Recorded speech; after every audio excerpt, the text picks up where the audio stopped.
First, let's start with this case. I have 2 parking spots assigned to my unit. To make hosting easier, I decided to pay for an extra spot since I often have family and friends visiting. This way, they wouldn't have to park far away and walk to my condo. For context, 1 spot came with the unit, and I pay for an additional one. Recently, my neighbors asked if they could use my extra parking spot from Friday morning until Sunday evening because they had relatives visiting for a short stay. I politely declined. However, they ignored my response and allowed their relatives to park in my spot anyway. When I noticed this on Friday morning on my way to work, I contacted the condo management team. They acted immediately and clamped the car. As a result, my neighbors had to pay $100 to have the clamp removed. Later that evening, when I got home from work, they knocked on my door and expressed their frustration. They were extremely upset and used some harsh language, blaming me for involving management. They demanded that I reimburse them for the $100 they spent to remove the clamp. The main reason I declined their request in the first place was due to a past experience. A few months ago, I faced a significant issue when my internet stopped working, right before an important deadline. In desperation, I asked the same neighbors if I could use their internet for just a few minutes to submit my work. They refused and shut the door on me. By the time I drove to a nearby cafe to get internet access, I missed the deadline entirely. Given that, I didn't feel inclined to accommodate their request. They've pointed out that I've allowed other neighbors to use my extra parking spot in the past, with my permission, so they're upset that they weren't treated the same way. They brought up the issue again today and knocked on my door to confront me. The conversation escalated, and during a heated argument, I told them to leave me alone and get lost. This has made them even angrier. Some of my friends believe I should apologize to avoid further tension and resolve the situation amicably. I'm wondering if I'm in the wrong here for declining their request and for how I handled the argument. Should I apologize, or was I justified in my actions? Let's start judging. You're not in the wrong. But you should tell them why they can't use the spot. It will keep them from asking again. You're not in the wrong. My experience is that once you are kind to someone and let them use your car park once, they start feeling entitled to it and use it whenever they feel like it and forget to ask you. If you aren't careful, you wind up having to ask others when you need to use your own damn car park. Start out as you mean to continue. Don't let them use the car park. You did the right thing by reporting them because now they know you won't tolerate them taking advantage of you. The parking space is yours. You bought it. Why they think they have a right to your piece or real estate is beyond me, especially when you declined their request and they have a history of denying yours. It is entirely up to you to whom you lend the space. When they let their guest use it, they will have known what the possible penalty would be, and you have no responsibility, moral or legal, to pay the fine. I would suggest, however, you check your vehicle as they are likely to get their $100 back by damaging yours. You're not in the wrong. Next up, I'll try to keep this short. My daughter-in-law, Kelly, has been part of our family for 4 years now. She's generally a kind person, but she has a frustrating habit of disregarding boundaries and doing what she thinks is polite, even when explicitly asked not to. For instance, her brother-in-law specifically asked for no gifts on his birthday due to personal reasons tied to past trauma. He simply wanted to have dinner with the family. Despite this, Kelly brought him a large gift, which made the situation awkward and upset him deeply. This behavior also extends to food.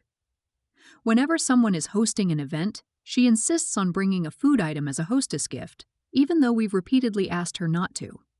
The problem is, her dishes always require additional preparation, such as oven time or refrigeration, which can disrupt the host's plans. To make matters worse, she's often late to events due to her work schedule, creating further complications. This has been a recurring issue for years. We've tried talking to her about it, asking her to bring non-food gifts instead, but nothing changes. Ignoring our requests feels dismissive and disrespectful, as though she's prioritizing her preferences over the host's needs. Last Thanksgiving was especially difficult.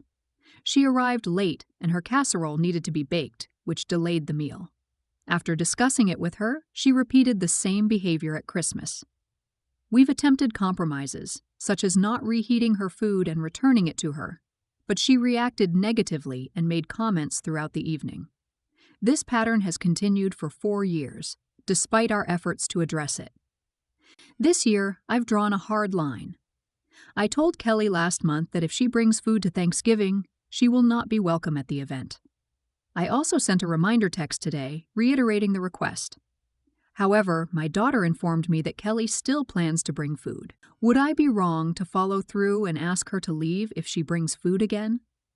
I've tried almost every solution I can think of, but nothing seems to get through to her. If anyone has additional suggestions, I'm open to hearing them. Let's start judging. Let her bring it. Sit it away from everything. Don't reheat it, chill it, or anything. Just smile. When she leaves, return it to her in the same state with the same smile. If she dares say anything, remind her that she has been asked repeatedly not to bring anything. You're not in the wrong. You're not in the wrong. This is bizarre. If she's consistently late because of work, but feels compelled to bring food for whatever strange reason, then she needs to be showing up with a bottle of wine or something shelf-stable that doesn't require any effort beyond opening a package. Honestly, I'd probably just not invite her to anything going forward. Don't have to kick her out if she's not there. You're not in the wrong. But I think I'd personally handle it differently. I'd let her bring the food. If it needs to go in the oven, she is the one who has to do it, and it only goes in once. Everything else is all done. If it's not done in time with all the other stuff, then it doesn't get served. In short, make it her problem, and make it so she went through all the trouble to make the food for nothing. If she complains, you tell her that you've told her in the past to not bring stuff. Next up, I, 24 female, and my boyfriend, 26 male, are currently on a road trip, and things have taken a turn for the worse. I feel terrible, but I'm also struggling to understand whether I'm entirely at fault. Earlier today, after several hours of driving, we stopped at a McDonald's for dinner. My boyfriend was clearly irritable. He tends to get this way when he's tired, and didn't feel like ordering. He sighed and said, "Can you please handle this? Get me something normal." Not wanting to upset him further, I quickly ordered a crispy chicken sandwich meal, thinking it was a safe, straightforward choice. We decided to eat in the car while continuing our drive. Halfway through his sandwich, he suddenly asked, "Did this bun have sesame seeds on it?" I hadn't noticed before, but I checked and realized the bun did in fact have sesame seeds. He got upset and told me he was allergic to sesame seeds, something I had no idea about because he's never mentioned it once during the year we've been dating. He said his throat felt a bit itchy, but took an antihistamine and reassured me that he'd be okay. I immediately apologized, explained I didn't know about his allergy, and even offered to stop somewhere else to get him something different to eat. Despite this, he went quiet for the rest of the drive and stared out the window, which made me feel even worse. When we got to our hotel, he still barely spoke to me. He then said he needed some air and left the room. That was over 3 hours ago, and he hasn't returned. I've tried calling him multiple times, but he's not answering, and now I'm left feeling anxious and confused. I understand I made a mistake by not checking the bun or asking about potential allergies. However, I genuinely didn't know he had an allergy to sesame seeds, since he never told me, and he asked me to handle the order without giving any specific instructions. While I feel responsible, it also seems unfair that he's putting all the blame on me for something I wasn't aware of. At the same time, I'm unsure if his reaction, leaving for hours without communication, is justified or an overreaction. Am I in the wrong here? Should I have done something differently? Or is his behavior unreasonable? I'm honestly panicking and don't know what to do. Let's start judging. Stop right there. You made no mistake. You cannot know that someone is allergic to sesame. The person has to tell you. The person still has an obligation to check for himself. If your BF is allergic to sesame, he knows McDonald's is not safe for him. Because of point 3, I wonder if this is for real. An allergic person would not say, "Yeah, order anything, whatever, everything is fine," and proceed to eat the bun. Maybe he sat down on a hornet's nest, or ran off to play with some wild bear cubs. Or maybe he just walked directly into oncoming traffic. I wouldn't rule anything out here, since we are dealing with a man who, 1, expected you to know about a sesame seed allergy he never told you about. 2.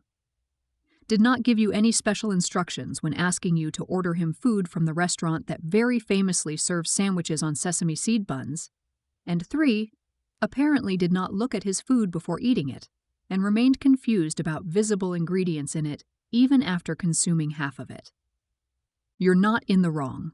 I have severe food allergies and have gone into anaphylactic shock and had to be brought back to life several times, and I never blamed anyone but myself. And I never would have treated anyone the way he is treating you. It is 100% his issue to manage, and he has never told you he is allergic to sesame seeds. And even if he had, it's his life, his breath. So when people get food from me, I have learned to always double-check visually and ask questions if something looks suspicious. When in doubt, I abstain from eating. I don't know what he is playing at, but you have nothing to feel guilty or bad about. You could say you are sorry it happened, but you didn't know he was allergic. That's all you could possibly say because it's not your responsibility to ask if he's allergic. It's his responsibility to tell you if he has allergies.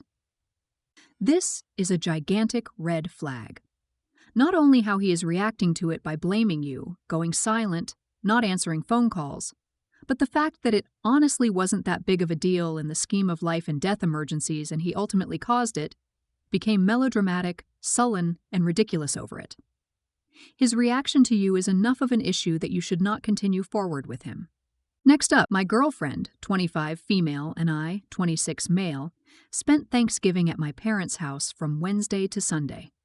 A couple of weeks ago, she mentioned that she has a tradition of getting Chinese food on Black Friday, something her family used to do. She said it was a tradition she cherished but no longer got to do.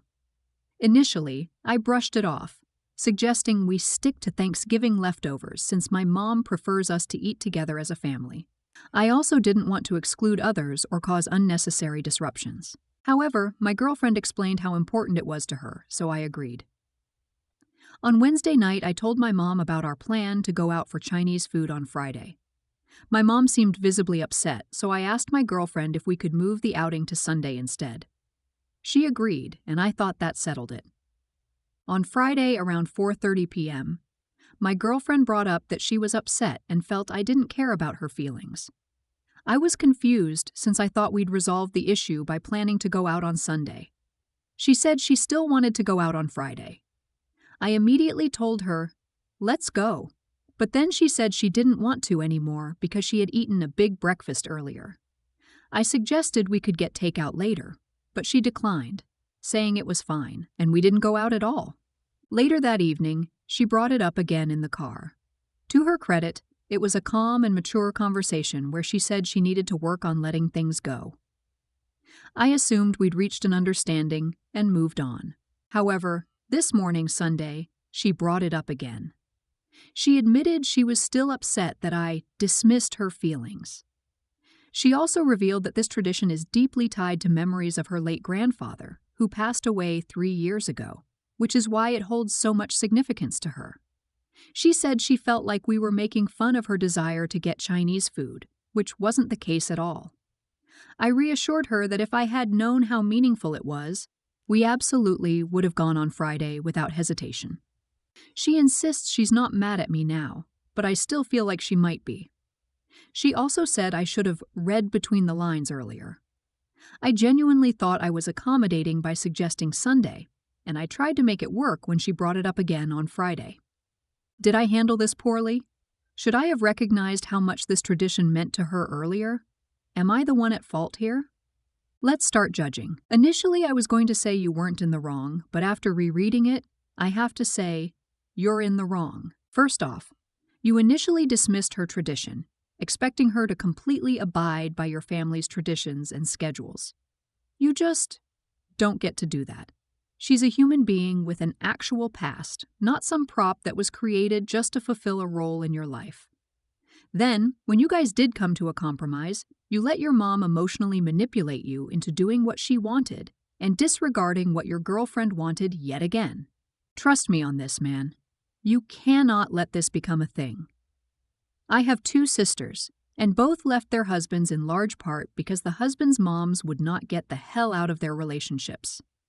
They constantly forced their sons to choose between their moms and their wives, and my sisters finally had enough of being put last.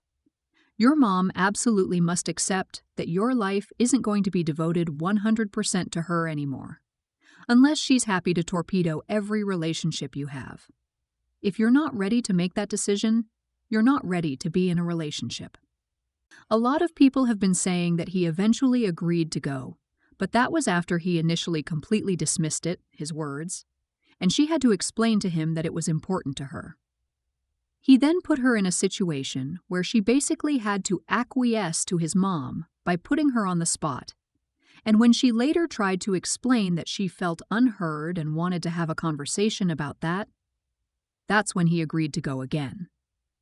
As I said to another comment, every time he acknowledged her feelings, she had to get upset first. That's not how a healthy relationship works. She shouldn't have to get emotional to be heard. You're in the wrong. Your mom got you from Wednesday to Sunday. You did actual Thanksgiving with your family. Your girlfriend asked for one meal in a 4-day span to do something very important to her with you. Then you immediately caved to your overbearing and needy mother as soon as the subject was breached. You let your girlfriend know exactly where she stands in your life, and she is not a priority.